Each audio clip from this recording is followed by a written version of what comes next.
Дин адам үчүнбү же адам дин үчүнбү деген суроо аябай маанилүү бир суроо. Бул жообу дагы көпчүлүккө кызык болсо керек. Мен башында жообун айтайын, кийин балким түшүндүргөнгө аракет кылам. Дин адам үчүн бар, адам дин үчүн эмес.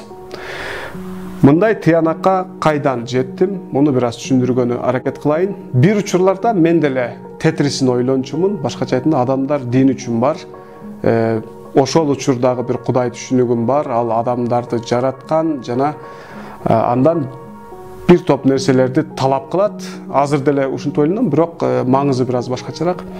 Ошол талап кылган нерселерин кылбай койсо, жазалап коюшу мүмкүн, жинденип кетиши мүмкүн, каарданып кетиши мүмкүн. Анын айтканынан чыкпай, кыңк этпей жашаш керек. Башкача айтканда, адам дин үчүн бар деп ойлочумун. Биздин бала чагыбызга туура келип калды окшойт. Мен 5-чи же 6-чы класста окуйт элем. Айылда молдолор көбөйүп, негедир мындай мешитке каттаган адамдар көбөйүп, бир учурларда ошондой ислами даават ишмердүүлүгү бир мындай тездеп кетти да, ылдамданып кетти. Ошол учурда биз деле балдар менен кошулуп мешитке чыктык. Молдокеден кат сабаттуулук үйрөндүк, арабча тамга окуганды. Жана ошонун жанында жанагы кутба угабыз, масала, баян угуп, башында бир аз кызыктуу болуп жүргөн баягы жаңы эрежелер, жаңы дүйнө таанım дегендей. Бирок белгилүү бир убакыт өткөндөн кийин мындай кызыктуу болуп баштады да. Менин оюма эң эле биринчи келген суроолордон бирөөсү намаз окуу, орозо тутуу, келиме айтуу, ажыга баруу жана зекет берүү. Зекет берүүнү түшүнсө болот, бирок бул төртөө жекелик маанидеги ибадаттар. Булар эмне үчүн Кудай биринчи кезекте талап кылган ибадаттар.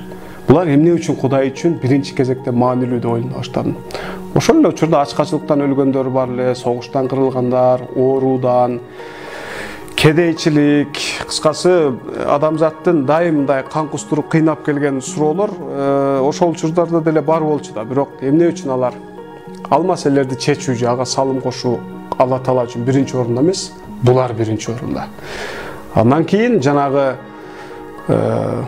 мектепте окучубуз да кыздар менен сүйлөшсө болбойт экен, музыка укса болбойт экен деген сыяктуу нерселер дагы кошумча чыга баштады. Бул учурда мен Кудай түшүнүгүм, Кудай таанымым бир аз мындай чайпалды.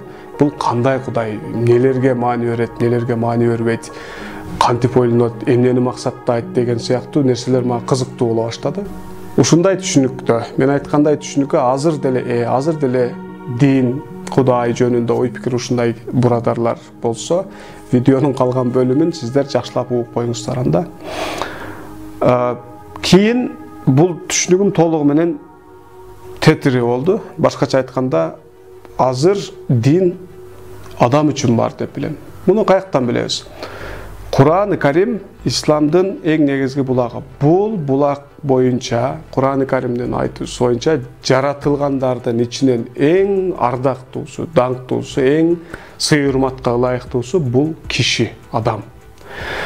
Демек, биз Алла Таалага түздөн түз белек сунуп бере албагандан кийин, түздөн түз аны ыраазы кыла турган нерсени Кудайдын пайдасына бирдемке сунуп бере албашыбызга караганда, Кудайдын жердеги эң барктуу, эң сыйлуу жаратыгына, Кудай жараткан нерсеге жакшылык кылуу, аны сыйлоо, анын жашоосун оңойлотуу, бул Кудайды сыйлоо, ага жакшылык кылуу, ага урмат көргөзүү болот.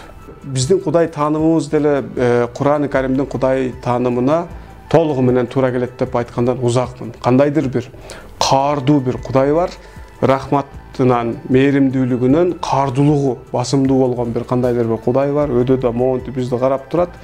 Ката кетирериң менен, кемчилик кетирериң менен сени жазалаганга мондай даяр турган, себеп издеп турган, таппай турган бир Кудай түшүнүгү бизде басымдуу. Бул ибадаттарды дагы күнөөлөрүбүздү кечирип коюш үчүн, ага болгон карызыбызды төлөш үчүн, ал бизге карата кандайдыр бир жин келип кетпеш үчүн, же каарданып кетпеш үчүн кылабыз дегендей түшүнүк басымдуу. Жок. Негизи ибадаттын түпкүрү, негизи ибадаттын эң негизги нукура философиясы, маани маңызы адамды адам кылуу. Негизи эле өзү исламдын, Кур'ан-ы Каримдин деле максаты адамды адам кылуу, дурус бир адам пайда кылуу жер бетинде. Ибадаттар буга мындай профилактикалык маанидеги салым кошо турган компоненттер десек болот балким. Башкача айтканда, бир киши күнүнө 5 убакыт намаз окуса, бул 5 жолу Кудайды эстейт, аң сезимди окуса. 5 жолу Кудай менен болгон сүйлөшүүсүн, Кудай менен болгон келишимин эстейт. Мени адаштырып койбо, мен туура эмес жолго түшүп калыштан сен мени сакта, өзүңдүн акыйкат эрежелериңе башыйып, күнүмдүк нерсеге, жаман адамдарга зыян берип кое турган, өзүбүзгө зыян берип кое турган нерселерге түшүп кетишиммен абайла, мени мындай сактап кал, мен жакшы жашайын ушинтип сен ыраазы боло турган дегендей бир маанидеги келишимди күндүгө 5 жолу эстеп турган адам кандай сонун адам. Ошондой эле орозо тутууну деле мисалы убагында эмне үчүн адамдарды ачка коюп, анан ошол ачка койгондон ырахат алгандай кылып сооп берген бир Кудай түшүнүгү бар деп кыжаалат болуп ойлончумун. Азыр андай деп ойлобойм. Бул бир ибадат өзүнүн жеке напсин, өзүнүн жеке каалоолорун чектей алган бир тренировка сыяктуу. Бул дагы негизи түпкүр мааниси адамды адам кылуу, адамдын чыныгы өзүнүн киши, адам деген атына, намына татыктуу болуп жашоосу үчүн кандайдыр бир профилактикалык мааниси бар ибадаттар.